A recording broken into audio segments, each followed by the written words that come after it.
আসসালামু আলাইকুম। আজকে গিয়েছিলাম সিলেট শিল্পকলা একাডেমিতে ডিপ্লোমা ইঞ্জিনিয়ারদের একটা ওয়ার্কশপ নিতে। এই সুযোগটা আসছে কারণ স্কুল অফ ইঞ্জিনিয়ার্স থেকে আমাকে ইনভাইটেশন দেওয়া হয়েছে যে ভাইয়া আমাদের শেপ ইউর ড্রিম ইভেন্টে একটা ওয়ার্কশপ নিতে হবে। তো এই সুযোগে ডিপ্লোমা ইঞ্জিনিয়ারদের ক্যারিয়ার সম্পর্কেও জানা হলো and at the same time একটু সিলেটটা ঘুরে দেখা হলো। তো ফার্স্টে সিলেটে ল্যান্ড করলাম, স্টেডিয়ামটা দেখলাম, চা বাগান ঘুরে দেখলাম, সেলফি ব্রিজ দেখলাম, সিলেট পলিটেকনিক ইনস্টিটিউট দেখলাম। তো it was an amazing time. Sylhet of course explore করার মতো অনেক কিছু আছে and at the same time the event was amazing as well. আমি এখন আছি স্কুল অফ ইঞ্জিনিয়ার্স এর শেপ ইউর ড্রিম ইভেন্টে এবং আমার সাথে আছে উপরতলা। আমার কাছে সবসময় মনে হয়েছে যে আমাদের দেশে মানুষকে বুঝতে হলে যতগুলো এডুকেশন লাইন আছে আপনার একটা ধারণা থাকা উচিত।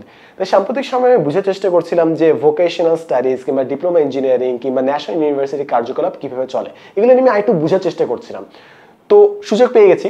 তো আজকে আমি অনেক ডিপ্লোমা ইঞ্জিনিয়ারের সাথে সংস্পর্শে ছিলাম, তাদের কাছ থেকে অনেক কিছু জানলাম। সো আমি আপনাদের সাথে এক্স্যাক্ট ওই ইনফরমেশনগুলো শেয়ার করব যেগুলো আমি জানতে পেরেছি এবং এগুলো আমার পার্সপেক্টিভকে আরেকটু বড় করেছে, আমার জানার পরিধি একটু বাড়িয়েছে রিগার্ডিং ডিপ্লোমা ইঞ্জিনিয়ারিং।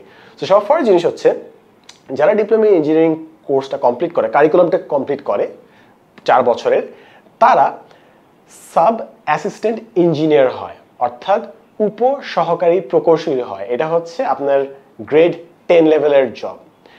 সেকেন্ড জিনিস হচ্ছে আপনি এসএসসি পর এইচএসসি ছাড়াই আপনি কিন্তু ডিপ্লোমা ইঞ্জিনিয়ারিং কারিকুলামে এনরোল করতে পারেন এবং ডিপ্লোমা ইঞ্জিনিয়ারিং করে আপনি পরে বিএসসিও করতে পারেন। তো প্রথমে আপনি উপ সহকারী প্রকৌশলী ছিলেন, তারপর আপনি বিএসসি করে প্রকৌশলী হয়ে যেতে পারেন।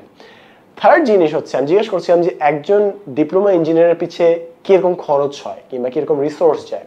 তো ইন্টারেস্টিং ফ্যাক্ট হচ্ছে একজন ডিপ্লোমা ইঞ্জিনিয়ারিং স্টুডেন্টকে তৈরি করতে আমাদের ন্যাশনাল রিসোর্সের প্রায় 17 লাখ টাকারও বেশি ইনভেস্ট করতে হয়। তার মানে তারা আমাদের দেশের অ্যাসেটস। ফোর্থ একটা ইন্টারেস্টিং ইনফরমেশন হচ্ছে যে আমাদের যত অবকাঠামোগত ইমপ্লিমেন্টেশন হয় তার প্রায় 80% ডিরেক্ট ডিপ্লোমা ইঞ্জিনিয়ারদের তদারকিতে মাঠ পর্যায়ে ইমপ্লিমেন্ট করা হয়। তার মানে they are doing work in massive scale. তো এই জিনিসগুলো আজকে মোটামুটি জানার এবং বোঝার চেষ্টা করলাম যে এই ক্যারিয়ারে তারা কি শিখে, তারপর এই ক্যারিয়ার থেকে তারা কি বিদেশে যায় নাকি দেশে থাকে, দেশে থাকলে তাদের কাজ কি হয়, কাজ থাকলে তাদের প্রমোশন কি হয়, সেই সবগুলো জিনিস আজকে জানতে পারলাম। অ্যান্ড যখন তাদের সাথে কথাবার্তা বললাম তারা বিভিন্ন জিনিসে অনেক ইন ডেপথ জানে এবং আমার বারবার এই জিনিসটা মনে হচ্ছিল যে প্রতিটা লাইনে তারা যে জিনিসটা শিখছে এগুলো যদি অনলাইনে কন্টেন্টের রিপ্রেজেন্টেশন থাকতো তাহলে আমরা অনেক বেশি জানতে এবং বুঝতে পারতাম।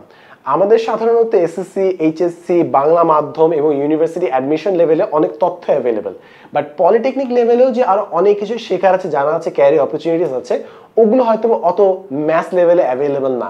তাই আজকে আমি যখন ফাইনাল ইয়ারে ডিপ্লোমা ইঞ্জিনিয়ারদের সাথে কথা বলছিলাম, আমি বারবার বলছিলাম যে আপনারা অনেক কিছু জানেন, জাস্ট আই হোপ আপনারা অনলাইনে কন্টেন্ট মেকিংয়ে আসেন, তাহলে আমরা ওই সম্পর্কে জানতে পারবো অ্যান্ড মেবি আমাদের যে কমন গ্রাউন্ডগুলো আছে সেগুলো আমরা আরো সিনার্জির সাথে ইমপ্লিমেন্ট করতে পারবো। So I had an amazing day.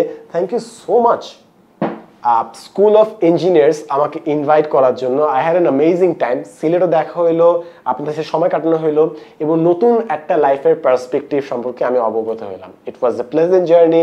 ইনশাআল্লাহ আপনার সাথে দেখা হবে অন্য কোনো ক্যাম্পাসে, অন্য কোনো একটা অনুষ্ঠানে, অন্য একটা দিনে। টিল দেন টেক কেয়ার, ভালো থাকবেন, সুস্থ থাকবেন। আসসালামু আলাইকুম।